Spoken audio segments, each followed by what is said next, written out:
definitely going to be valuable in terms of these extended fights. Looking forward to seeing how much of an impact he can have. Good ulti there from Prophet. Nicely played. He stacks the stun as well, and oh man, that's a lot of damage. Prophet is dishing on to Wonder, but now he's fighting inside the minions. Let's see if he can keep it going on that Mega Gnar. That's a lot. Flashes up. He's going to have to use it, and it's going to be followed. Teleport coming through as well. It's going to be Perks coming in. Let's see if Prophet can get the kill. Hextech Ultimatum comes out. That all in at the level 7, but Prophet says, hey, no fair. You got a 1-on-2. He hops in, and he's outplayed. First blood for Wonder. Beautiful outplay from Wonder. And ideally, you want to be completing this item around the BF sword pickaxe spike because of how strong it is that Blanc in a 1v3. Yeah, because just pops back, but he's going to be able to pop Blank back himself. Memento coming in, and it looks like they have the edge in numbers. Wadid is going to swallow up his jungler. It's a lot of damage still for ROCCAT. Can they kill Wadid? They can! On the Buster shot, Heq picks it up.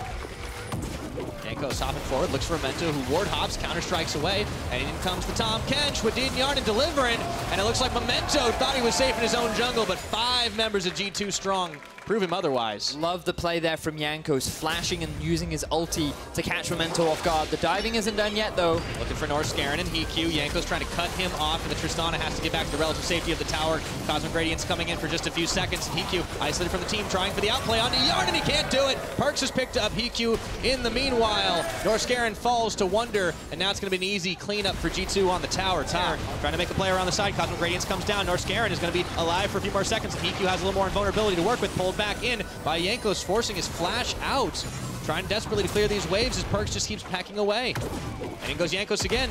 Heq might be isolated here. He's not going to be able to hop out, and he's taken down by Perks. Looking like we're just shy of the 40 minutes there. The Chains of Corruption looking for Norscarin, forcing out the ultimate from him as well, and it looks like the Zac goes bouncing, bringing Prophet back in, and that is 1 kill. G2 hit the go button, and it looks like ROCCAT didn't have much of a chance to get smacked back in. A double kill. Shurima Shuffle Divide is not going to do a whole lot, but buy some time. Memento going down. There's the triple kill. Yarden's looking for even more, but Heq and Blanc are trying to hold on to this game. Wonder goes in, tax sweep. He's going to fall down at the end of it all as Blanc picks him up, but it is only going to be the Nexus turrets remaining.